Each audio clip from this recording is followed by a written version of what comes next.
Pangulo para sa pagbabago. Sawa na ang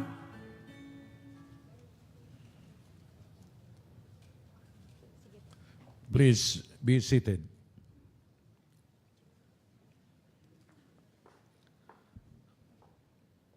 Today, we will witness the presentation of the three signed Republic Acts. Republic Act 11057, also known as the Personal Property Security Act, will broaden the utilization of movable assets as collateral for micro, small, and medium enterprises, thus increasing competitiveness. It will also strengthen the credit infrastructure of the Philippines by equipping the financial institutions with a modern centralized registry on personal property to enable them to make informed decisions in lending. May we request the President to hand over the signed Republic Act 11057 to Secretary of Finance Carlos O. Dominguez.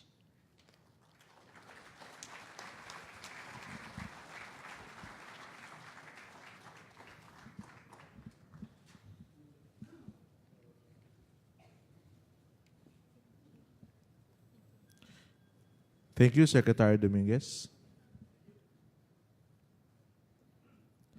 Another law that will be presented by the President is Republic Act 11058, or the Occupational Safety and Health Standards Act. This law will protect workers by mandating strict compliance of the employers with occupational safety and health standards for all employees.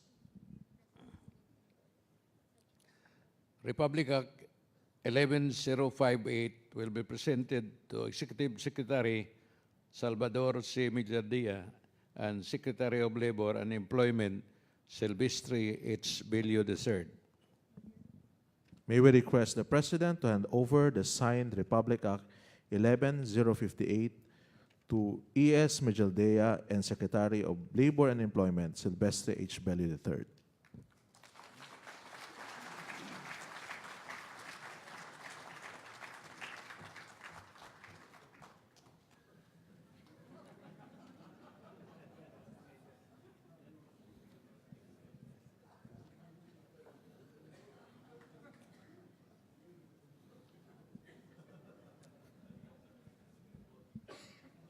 Thank you, Secretary Bello III.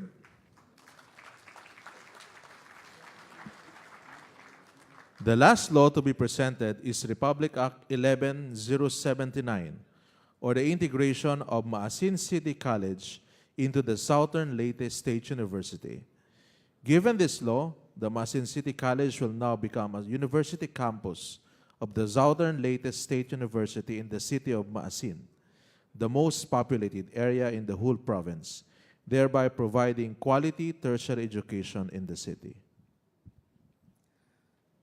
Republic Act 11079 will be presented to the officer in charge of the Commission on Higher Education, J. Prospero E. De Vera III. May we request the President to hand over the signed RA to OIC Chairperson Prospero de Vera.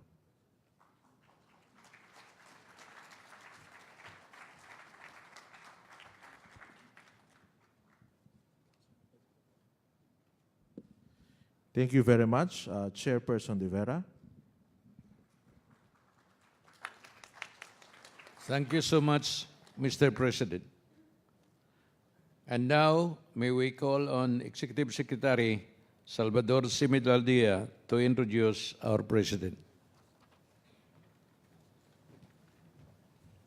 Magandang hapon po sa kanilang lahat, ang Pangulo ng Republika ng Pilipinas, Mayor Rodrigo Roa Duterte.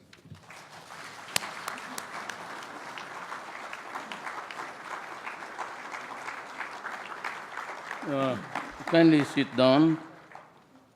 Thank you for your courtesy, ladies and gentlemen. 2 pages, 3 pages, okay na to. Worth the while coming in with the traffic and all. Former President and House Speaker Gloria Macapagal Arroyo and the other members of the House of Representatives, Executive Secretary Salvador Midaldia and the other members of the Cabinet, distinguished guests, ladies and gentlemen. Ma'am, medyo nahuli ako ng konti. Hindi makalanding yung birds ko kasi ang water lily ayaw gumalaw. I'm sure you have experienced it. Namunga yung water lily dyan. Ayaw tumabi yung ano.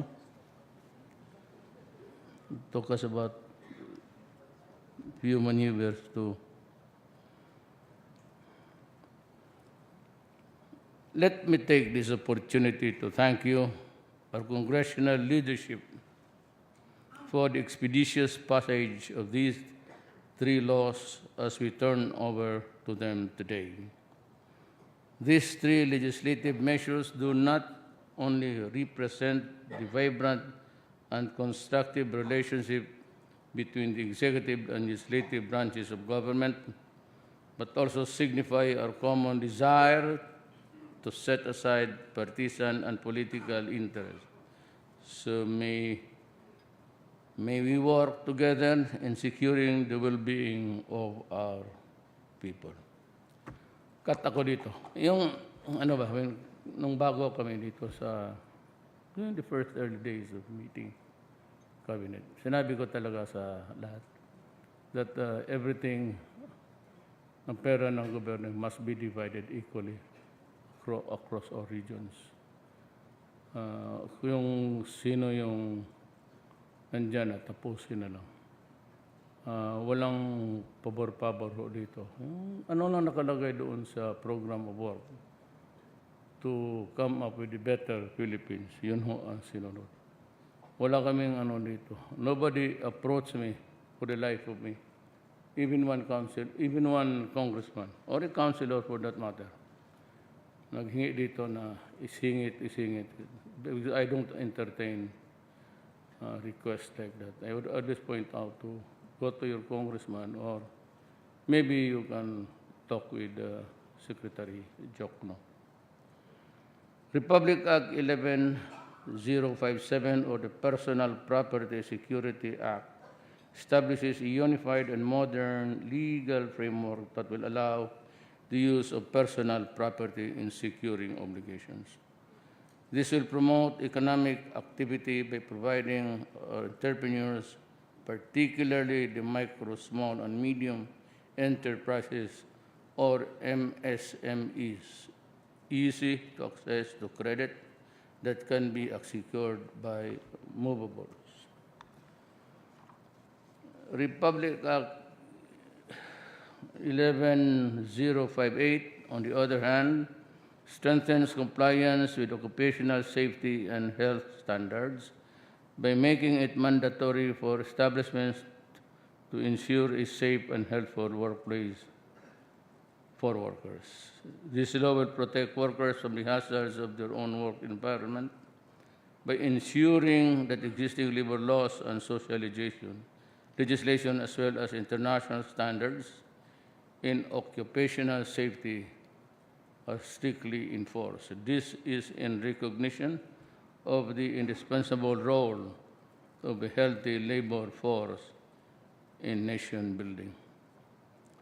Lastly, Republic Act number 11079, which provides for the integration of the Maasin City College into the Southern Leyte State University, does not only address the educational demands of the people of Maasin Leyte, but also forms part of our agenda of improving the quality of tertiary education across the nation. By the way, I was born in Maasin. During the, ako yung sundalo kasi yung tatay ko, tapos dinala niya kami noon because believe sila kami MacArthur eh. So when MacArthur was rooted out to be coming, lahat took sanctuary in the islands of Leyte. For they thought that it will be the first to be liberated. Doon ako pinanganak. Pero, well, I claim to be Litenyo, lalo na pag-eleksyon. Wala man akong doon. Cebu, where my father is, my mother is in Mindanao. But just the same, I'm happy for the Maasin guys to have their own state university. It's a long dream lang. Nandito kayo lahat. How many ho kayo dito? Makatapos na talaga yung pag-aral. It is my sincere hope that by affording the youth of Maasin City access to quality university education, they will be further inspired to take part in nation building through highly specialized research programs in various fields of endeavor. The passage of this law speaks well of a new brand of leadership steering both houses of Congress. It is only by working together can we, as elected representatives of our people, truly promote their welfare and serve public interest. I therefore thank the House of Representatives and the Senate for their continuing support for this administration's legislative agenda, even as they maintain their independence as the executive's co-equal partner in ensuring the stability of our democratic institutions. Daghang salamat ug maayong hapon kaninyong tanan.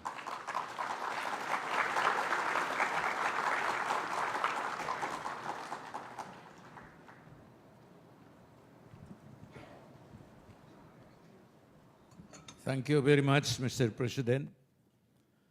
At this point, may we kindly request the President to remain on stage for the photo opportunity.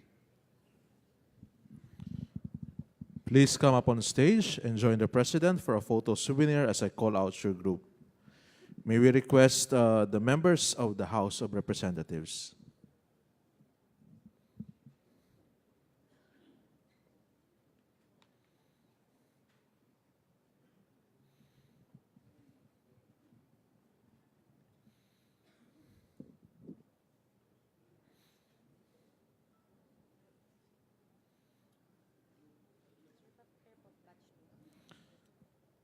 For our next batch, may we call on the agencies involved in the Secured Personal Property Security Law.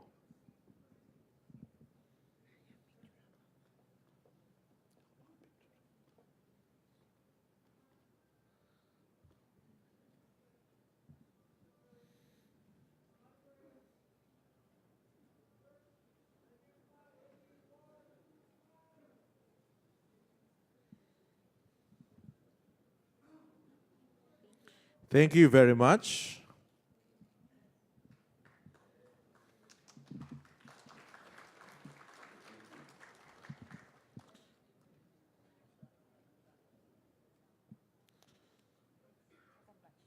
For a second batch, the agencies involved in the Secured Personal Property Security Law.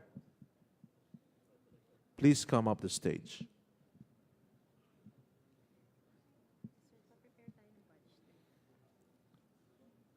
After which, third batch would be the agencies involved in the Occupational Health and Safety Standards Law.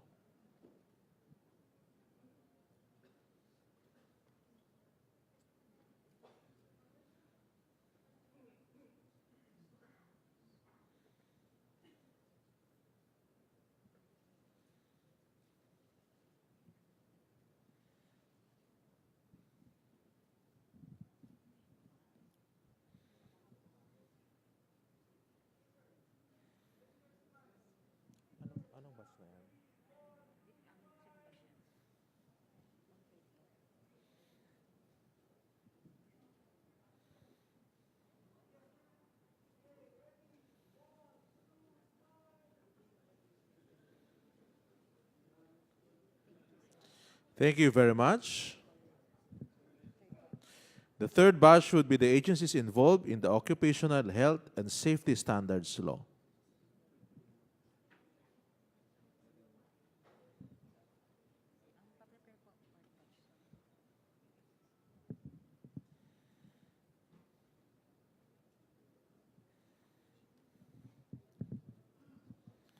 And for our fourth and last batch, the agencies involved in the Quezon City Southern Leyte State University Law.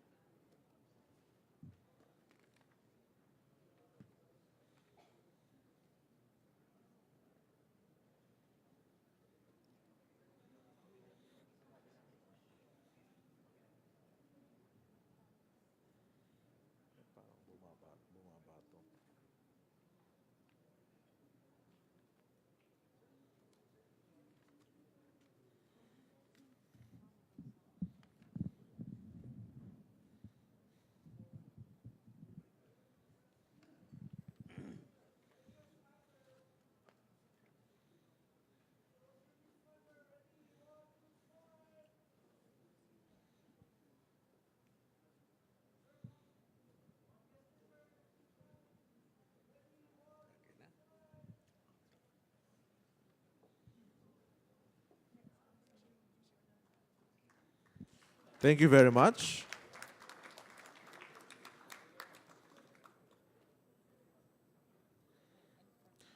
And for our fourth and last batch, the agencies involved in the Quezon City Southern Leyte State University Law. Please come up the stage.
Thank you very much.